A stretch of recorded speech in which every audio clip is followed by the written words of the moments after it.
Your electric bill is going up again, not because you used more power. The price of each kilowatt hour is climbing faster than inflation. Ask why, and you'll get a two-letter answer: AI.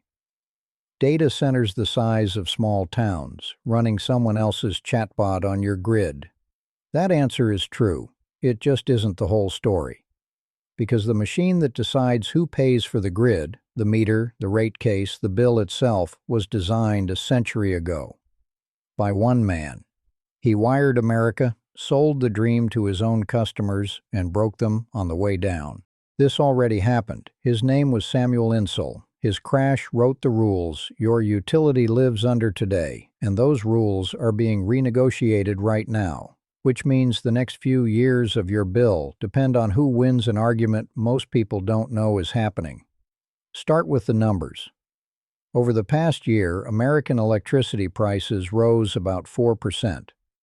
Overall inflation ran about 3.5%, a small gap, but it has been compounding since 2022, and the government's own forecasters expect electricity to keep outrunning inflation through this year.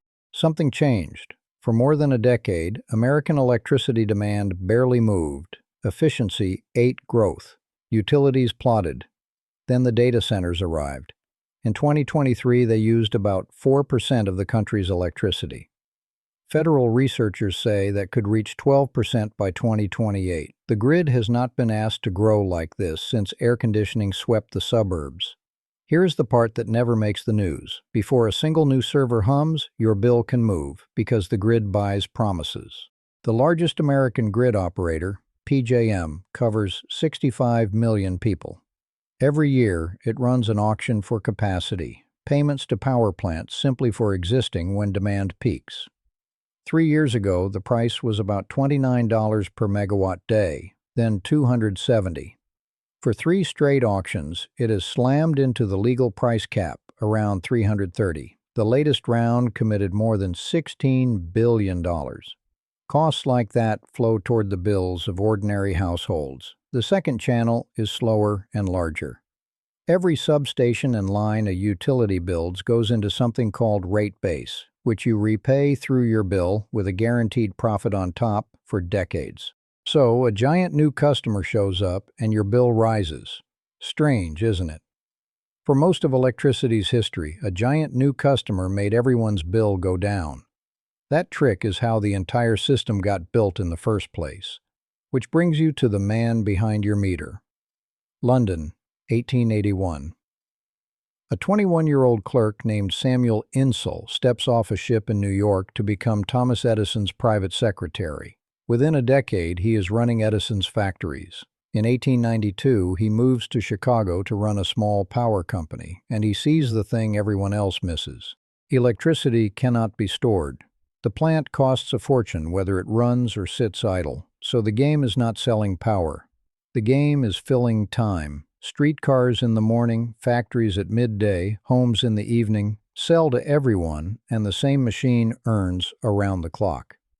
He imports a British invention, the demand meter, and splits the bill in two: a charge for your peak, a charge for your use. Look at your own bill. It is still shaped like that. And it worked like almost nothing else in industrial history.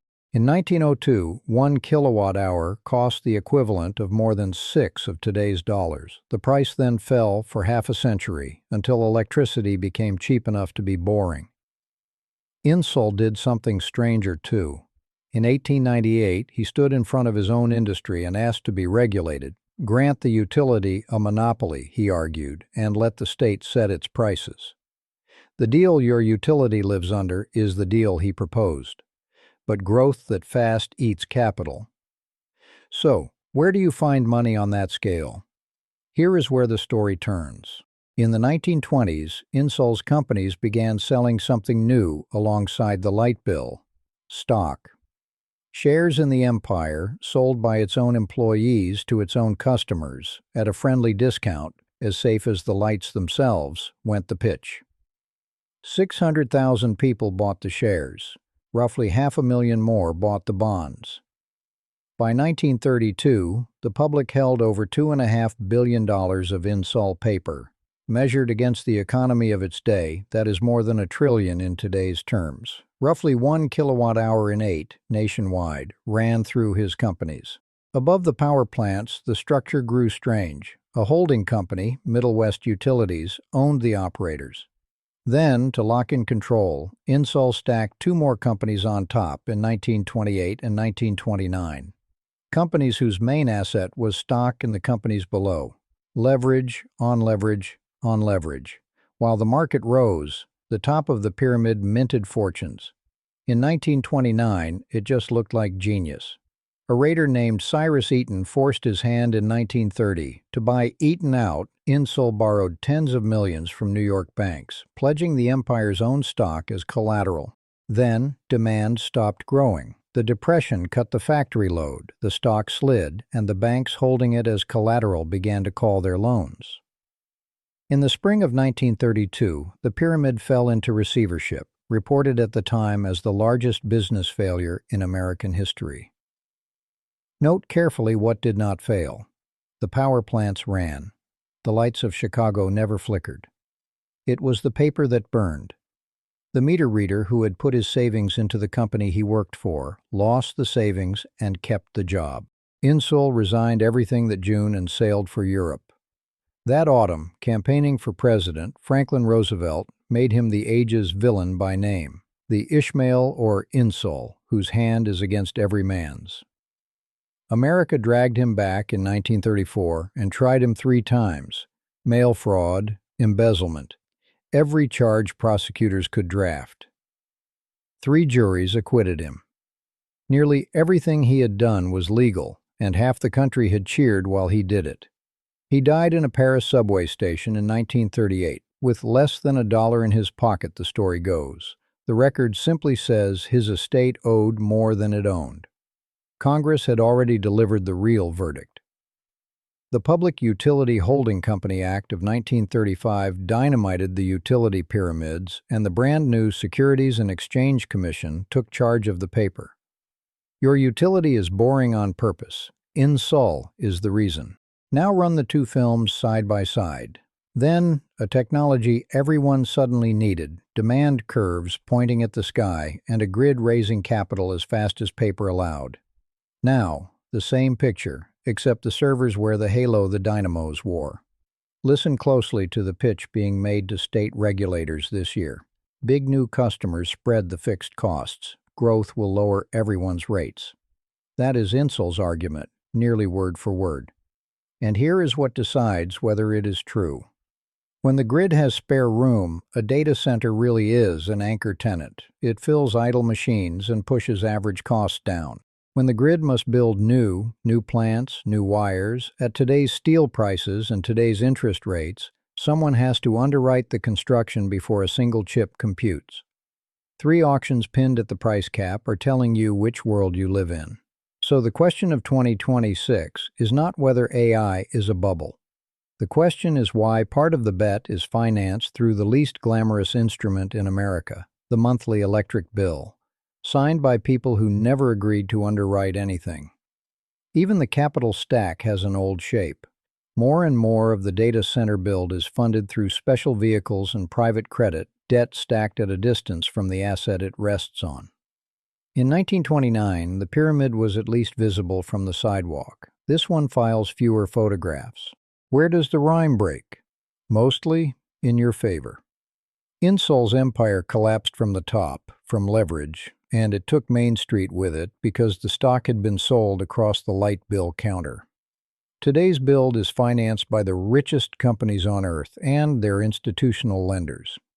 If the bet disappoints, the first losses land on shareholders and funds built to absorb losses. Exposure that reaches most households through index funds and bills, not through life savings in utility stock. Second, your utility is exactly what 1935 made it: ring-fenced, audited, dull. The pyramid risk now lives outside the regulated walls, not inside them.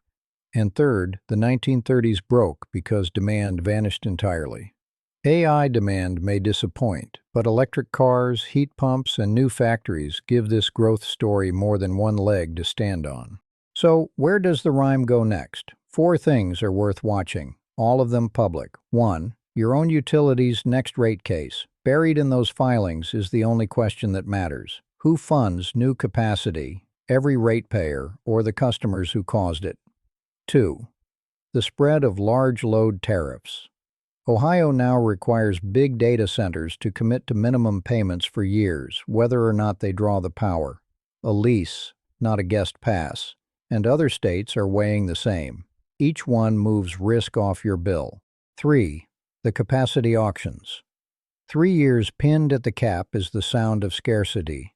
The year the price unpins is the year the build has caught up. 4. The oldest tell in this story, the gap between forecast demand and contracted demand. Insull built for a future that stood him up. Wherever construction rests on forecasts alone, the household bill is the fallback financing. The pattern does not say a crash is coming. It says, watch who signs. Your electric bill is going up again, but you are no longer just reading a bill. You are reading the terms of a 100-year-old bargain being rewritten in real time. And this time, you know to check the signatures.